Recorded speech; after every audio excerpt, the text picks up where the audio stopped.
Descubriendo la historia. Grandes personajes. Napoleón. La era napoleónica es una breve pero importante época en la historia europea. Tan profunda que 2 siglos más tarde, los historiadores continúan buscando explicaciones para las guerras napoleónicas. Conflictos bélicos que acabaron con la vida de 4 millones de soldados y civiles entre 1798 y 1850. Cada nación europea sufría pérdidas humanas y apuros económicos mientras el viejo mundo era desplazado por la revolución industrial y los cambios sociales, condiciones que impactarían a Europa y al resto del mundo. Napoleón Bonaparte ha sido tanto admirado como repudiado por su protagonismo en estos eventos. Los soldados lo han admirado por ser un gran estratega, un líder de gran determinación. Los historiadores lo critican por haber sido un egocentrista y un hombre enfermo de poder.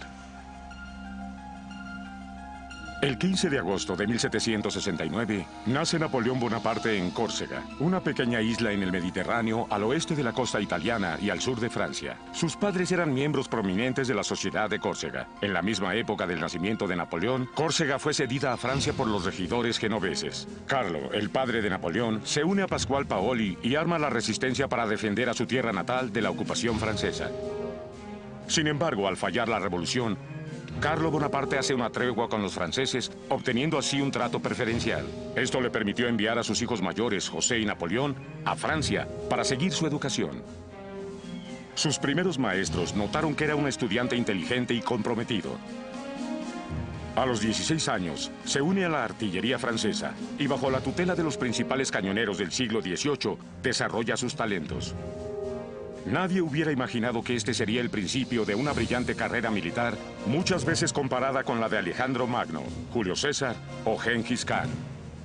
La inusual combinación de mucho trabajo, valentía, relaciones políticas y el haber nacido en una época turbulenta impactaron al joven Napoleón para conseguir sus primeros logros. En 1789, el pueblo francés se levantó en armas con una revolución en contra de su monarca, el rey Luis XVI, para así conseguir el poder del gobierno. Cuando el rey se resistió a las masas, la multitud enardecida tomó la prisión real de la Bastilla y la destruyó. Para 1791, el joven Napoleón, de 22 años, ya era teniente primero en la artillería francesa. También era miembro del Club Jacobino, una sociedad de debates que estaba a favor de la monarquía constitucional. Pronto se convirtió en su presidente, haciendo discursos contra los nobles y el clero.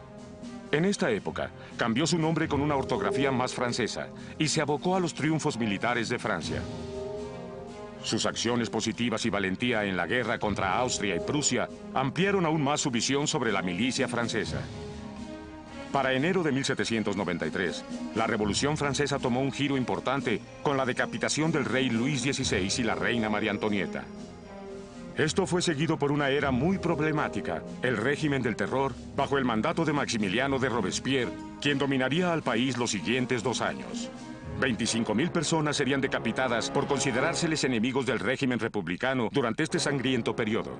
Mientras tanto, el siempre activo Napoleón lideraba las escaramuzas para repeler a la Armada Británica de la ciudad de Toulon, consiguiendo de esta forma ascender en los rangos militares. Sin embargo, al perder poder Robespierre, las fuerzas conservadoras arrestaron temporalmente a Napoleón por su asociación al régimen. En aquel momento, su vertiginosa carrera parecía no tener futuro. Bonaparte se quedó en París en el año de 1795 y la Convención Nacional proclama una nueva constitución. Los realistas, esperando que pronto pudieran restaurar la monarquía en el poder, provocaron una revuelta para evitar que los decretos legislativos se llevaran a la práctica. Durante estos eventos, Napoleón surge como comandante de las fuerzas y lidera el movimiento contra los rebeldes. Tiene éxito nuevamente y se convierte en comandante del ejército. Por su posición se entera de primera mano de la política gubernamental del Directorio de Francia de 1795. Su felicidad se vio aumentada por su matrimonio con Josefina de Beauharnais el 9 de marzo. Pero en lugar de luna de miel, el ambicioso Napoleón se acuarteló en Italia 2 días después de la boda para iniciar una nueva campaña bélica. En el cuartel general de Niza, Bonaparte encontró un ejército desnutrido y con poco armamento. Siendo fiel a una de sus máximas, el ejército marcha según su estómago, dijo unas palabras de aliento. Soldados, están desnudos, mal alimentados. Las ricas provincias y las grandes ciudades estarán en su poder, y ahí encontrarán honor, gloria y riquezas. Soldados de Italia, ¿les estará haciendo falta el valor y la firmeza? Con el espíritu de este discurso, Napoleón llevó a su ejército a la batalla. Entre 1794 y 1797, las batallas que se lucharon en Italia tuvieron como resultado muchas derrotas y algunas batallas ganadas con dificultad. Bajo su mando, las tropas consiguieron grandes triunfos como la Batalla de los 3 días de Arcola, la Batalla por el Puente de Lodi y el Sitio de Mantua. Para finales de 1797, la campaña italiana culminaba con el avance del ejército francés a territorio austriaco. Las fuerzas austriacas se apostaron al norte de Italia y al sur de Austria. Bonaparte consideró que no podía concentrar sus tropas efectivamente, así que detuvo la expansión, en lugar de arriesgar la derrota. Los franceses pidieron un tratado de paz. El Tratado de Campo Formio confirmaba el control de Francia sobre el norte de Italia y el establecimiento de estados satélite. En la primavera de 1797, el incansable Napoleón comienza la campaña egipcia contra los ingleses y para el 21 de julio habría ganado la batalla de las Pirámides. 10 días después, el almirante británico Horatio Nelson destruiría a la armada gala en la batalla del Nilo. Los británicos serían un enemigo incansable de los franceses. De marzo a junio de 1798, Napoleón marcha hacia Siria, pero tendrá que retirarse a Egipto. La campaña egipcia no será uno de los momentos estelares de la carrera de Napoleón. Las diferencias culturales y la falta de superioridad naval sobre los británicos casi causan un desastre. Para el otoño de 1799, el directorio de gobierno enfrentaba una crisis política. Instintivamente, Napoleón regresa a Francia y escucha rumores de un golpe. Como la autoridad del directorio estaba endeble, Napoleón y sus seguidores le brindaron el puesto de primer cónsul. El resultado de este drama resultó en aplanarle el camino a Napoleón para que pudiese reorganizar el gobierno, las leyes y el sistema educativo de Francia. Napoleón creía que el gobierno eficaz dependía de un control desde el centro, y en este caso, el centro era Napoleón. Mientras tanto, los austriacos retomaban territorios en Italia. Así que además de los problemas internos, Napoleón se embarcó a la reconquista de Italia. Durante este periodo, se estableció firmemente como el amo de Francia, como un dictador militar. Luego se le designó a Napoleón como primer cónsul de por vida, un título permanente de liderazgo, teniendo al directorio funcionando como un congreso. Con este título, Napoleón se consagraba como el político central y el mando supremo del ejército y pueblo de Francia. Habiendo terminado la Revolución Francesa, comenzaron las guerras napoleónicas con el bloqueo comercial entre Francia y Gran Bretaña. Dentro de sus movimientos políticos, Napoleón vendió los territorios de Luisiana al gobierno de los Estados Unidos. Para los Estados Unidos, esto abrió la expansión de sus territorios. Para Francia, la transacción le dio a Napoleón $15 millones en fondos para financiar sus guerras. En 1804, se presentó el Código Napoleónico, un código completo y sistemático del cual no se tenía precedente. A Napoleón se le consideraba un escritor claro y conciso, y pidió que todos los estatutos que se habían escrito a la vieja escuela se volvieran a escribir para que cualquier persona los entendiera. Normalmente asistía a las juntas del Comité del Código para asegurarse de la fuerza y la claridad de las nuevas leyes civiles reescritas. Este código fue tan impresionante que se le considera el modelo de las leyes civiles en el que se han basado diversos países. El Código Napoleónico revisó más de 14.000 decretos que habían sido emitidos durante el gobierno revolucionario y lo simplificó en un solo conjunto de leyes.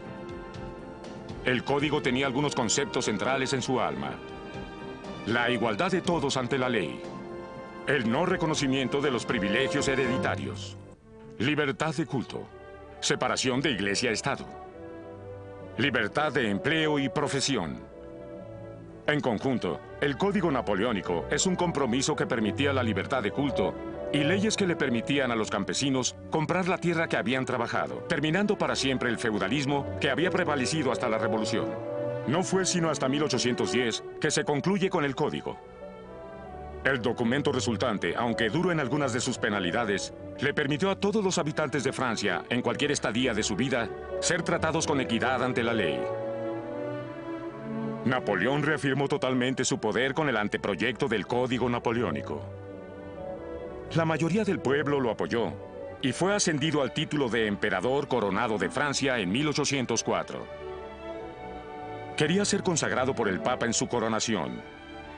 El Papa Pío VII accedió a asistir a la ceremonia, pero el nuevo emperador le arrebató la corona y se coronó él mismo. Napoleón continuó sus campañas bélicas y se convirtió en el máximo estadista militar de la historia. Es muy famoso por sus batallas y por sus máximas militares. Apreciaba mucho la rapidez y el valor del tiempo. El espacio se puede recuperar, el tiempo nunca. Podré perder una batalla, pero jamás perderé un minuto. Durante un breve periodo, de 1803 a 1805, Napoleón solo tenía que pelear contra los ingleses, pero no podía proclamar la victoria hasta no desembarcar un ejército en suelo británico. Cruzar el Canal de la Mancha sería una desalentadora misión para los franceses. Así que la inferior armada gala firmó una alianza con España para unir fuerzas en el mar. Pero incluso esta campaña naval combinada no tendría éxito. En la máxima batalla naval de las guerras napoleónicas, una flota británica más entrenada derrotó a la flota franco-española en la batalla de Trafalgar.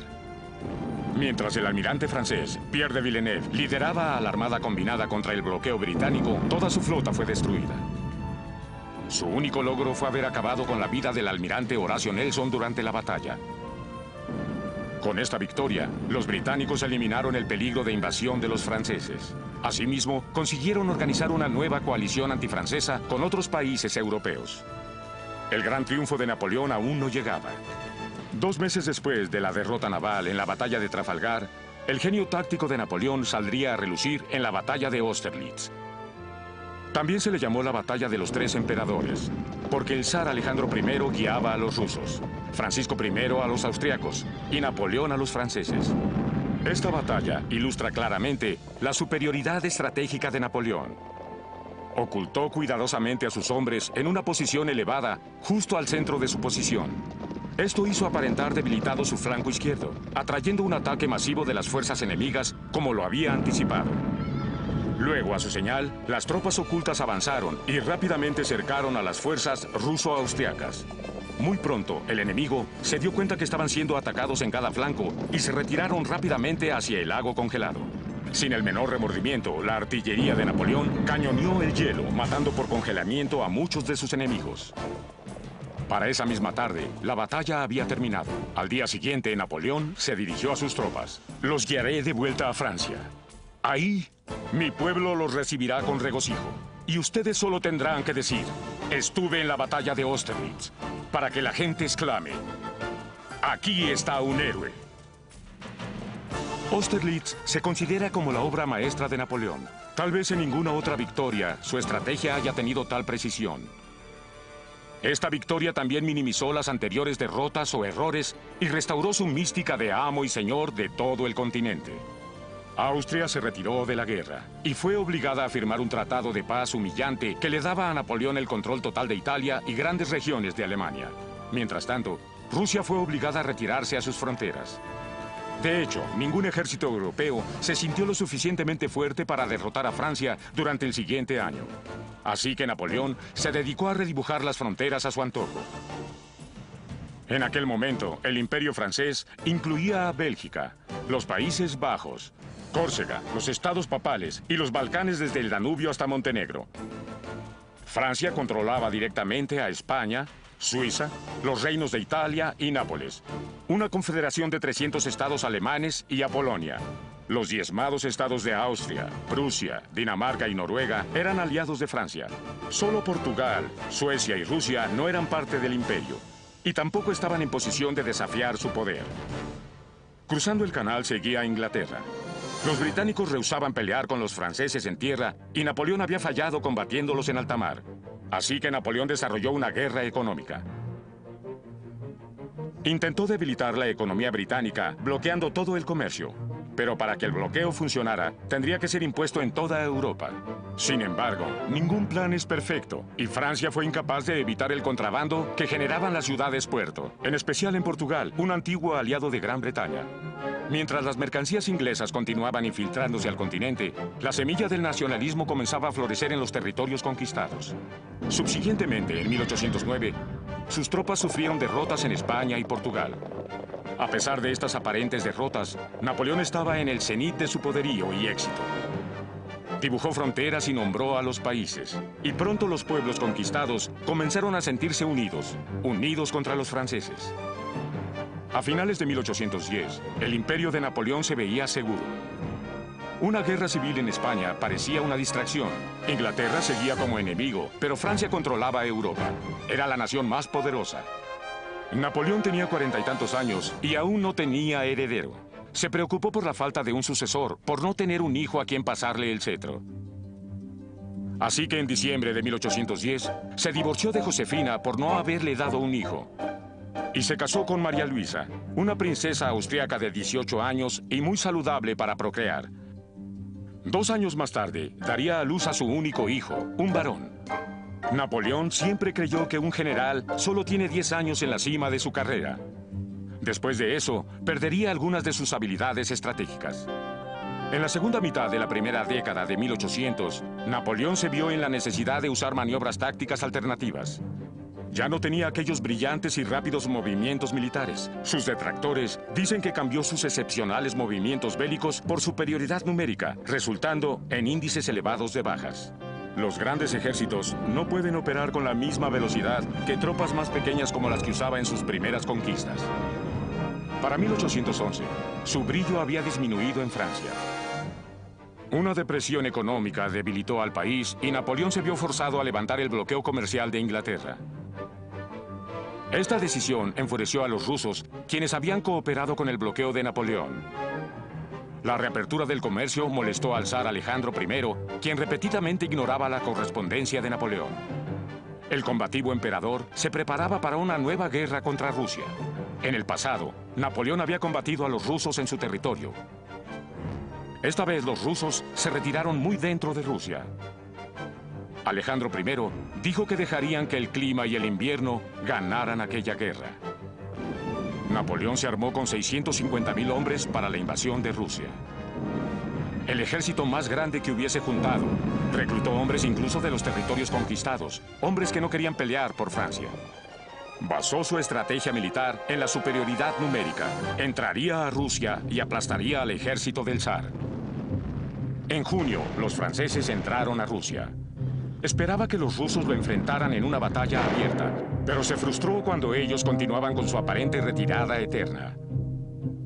Para agosto, los soldados franceses estaban más internados en territorio ruso de lo que hubieran imaginado. Además, el frente de batalla tenía 11 kilómetros de largo. Aún así, no habían existido batallas significativas con el enemigo. El 7 de septiembre, Napoleón marchó hacia Moscú con 150.000 hombres. En Bordino, a unos 100 kilómetros de Moscú, el ejército ruso defendió el frente. Fue una batalla sin ganador, pero el costo lo pagaron las tropas de Napoleón. El ejército del zar se retiró cuando aún podían seguir luchando. Una semana después, los franceses entraron a Moscú, pero la ciudad estaba desierta. Ya la habían saqueado e incendiado. A pesar de los esfuerzos de los bomberos franceses, la ciudad ardió durante 5 días y quedó prácticamente destruida.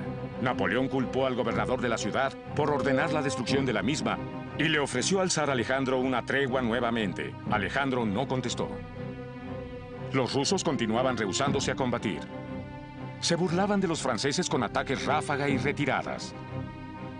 Destruían cualquier cosa que estuviera en el paso de los franceses. Y mientras Napoleón esperaba una respuesta de Alejandro, las estaciones avanzaron. El 8 de octubre, finalmente ordenó la retirada, una retirada que sería desastrosa. Los franceses volvieron sobre sus pasos y no encontraron más que tierra árida. Sin comida y sin uniformes propios para el clima, fueron presa fácil de los gélidos vientos y las bajas temperaturas. La hambruna, el frío y las enfermedades se convirtieron en los vencedores. Napoleón marchaba junto a sus hombres en un vano esfuerzo por elevarles la moral. De los originalmente 650.000 hombres, solo sobrevivieron 40.000. Napoleón se negó a rendirse cuando la coalición opositora se fortaleció.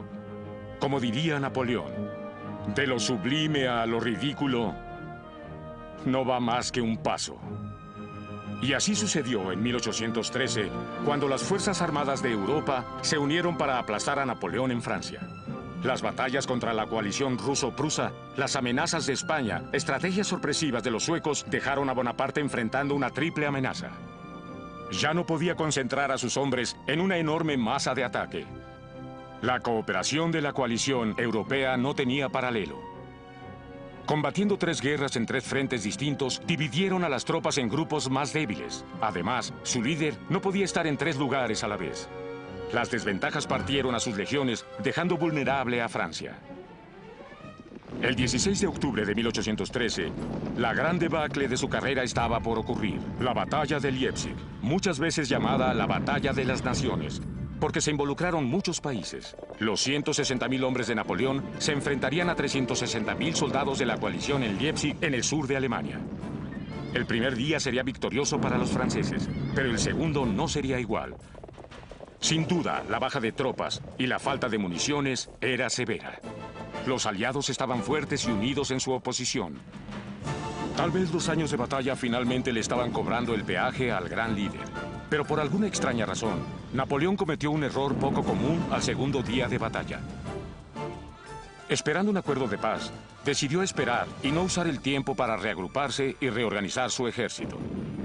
En el tercer día, las tropas francesas fueron aplastadas. Se había perdido la guerra. El imperio parecía desmoronarse en cada una de sus uniones. En Italia, en España, en Holanda, el ejército francés era derrotado. En casa, una gran depresión económica provocó bancarrotas y fue culpado el emperador. La antes dócil asamblea ahora exigía la paz. Muchos de los que antes aplaudían cualquier acto de Napoleón por más de una década, ahora maldecían su nombre. Los aliados avivaron el descontento del pueblo francés, declarando que el enemigo no eran los franceses, sino solamente Napoleón. Durante los siguientes meses, Napoleón fue confrontado por una serie de enemigos nacionales y extranjeros. Aún así, declaró que él y solamente él iba a salvar a Francia. Los aliados continuaron sus avances hacia Francia e incluso Napoleón llegó a preguntarse si había hecho la guerra por demasiado tiempo. El 30 de marzo de 1814, se dirigió a París para guiar la resistencia, solo para enterarse que los aliados habían capturado la ciudad ese mismo día. Para evitar que destruyeran su ciudad, se retiró. 2 días más tarde, el Senado francés lo depuso.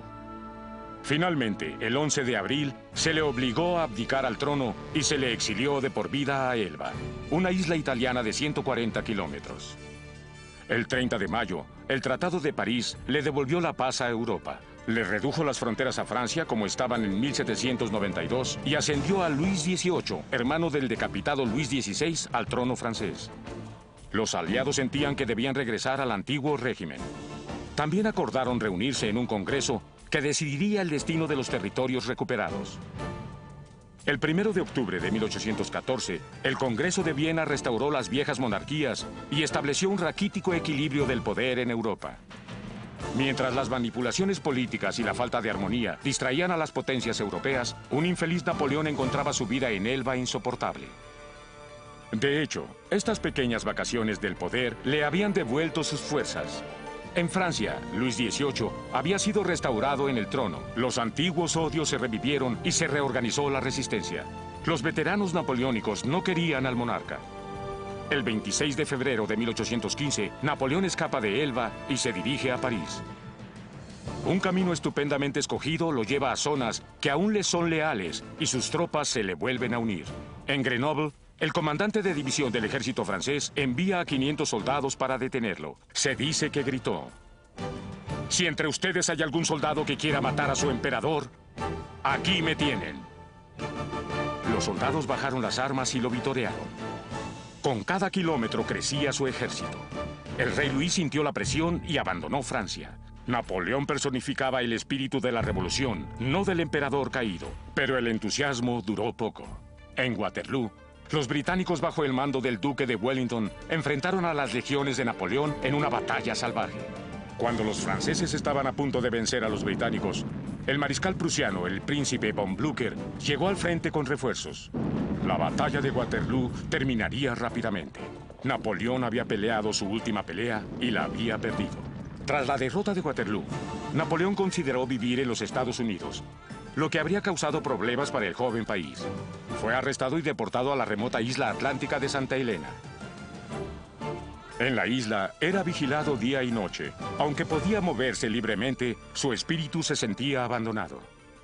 Su esposa e hijo eran distantes y se ocupaban solo de su vida. Napoleón se recluyó aún más, limitando sus actividades solo al hogar. Aun cuando disfrutaba de la escritura y del diálogo, no era una existencia a la que se pudiera adaptar. A finales de 1817, Napoleón mostró síntomas de una enfermedad que pudo haber sido úlcera o cáncer de estómago. Napoleón Bonaparte finalmente murió el 5 de mayo de 1821, a los 51 años de edad. La literatura antinapoleónica proliferó inmediatamente, pero en muerte como en vida, sus simpatizantes apoyarían su causa. La leyenda de Napoleón está repleta de logros y esfuerzos que aún se siguen debatiendo. Bajo su liderazgo, se promulgaron importantes reformas que siguen siendo importantes hoy en día. Un sistema nacional de educación, la reforma fiscal, limitación de derechos para la Iglesia Católica, un nuevo Código Civil. Después de la era napoleónica, los historiadores alaban que haya acabado con el feudalismo y que hubiera redibujado las fronteras europeas, promoviendo el nacionalismo y la creación de estados más grandes y poderosos de los que habían existido. Además, como líder militar, queda claro que no hubo quien lo pudiera igualar en su época. Sus victorias han sido estudiadas y discutidas por generaciones de expertos militares. Sus máximas son memorizadas y filosofadas. Algunos lo acusan de ser un belicista, pero negoció muchos tratados generosos cuando era posible y se volvió amigo de antiguos enemigos. Se le cita para decir: una victoria tiene 100 padres, la derrota es huérfana. Y así fue como le sucedió durante sus últimos días en la isla de Santa Elena en 1821. Casi 2 décadas después, su leyenda encontró nuevos adeptos cuando en diciembre de 1840, 100.000 personas en París se reunieron bajo un clima gélido para presenciar una procesión que honraba al líder exiliado, quien sería sepultado nuevamente en la tierra que amaba tanto. Se dice que aunque Napoleón fue el más grande genio de su era, jamás consiguió la corona de la grandeza. Pero como él mismo escribiría, la búsqueda del detalle es la religión de la perfección. Aquí concluyen la fascinación histórica del hombre y la leyenda. Doblaje hecho en México por AF de Tobin House.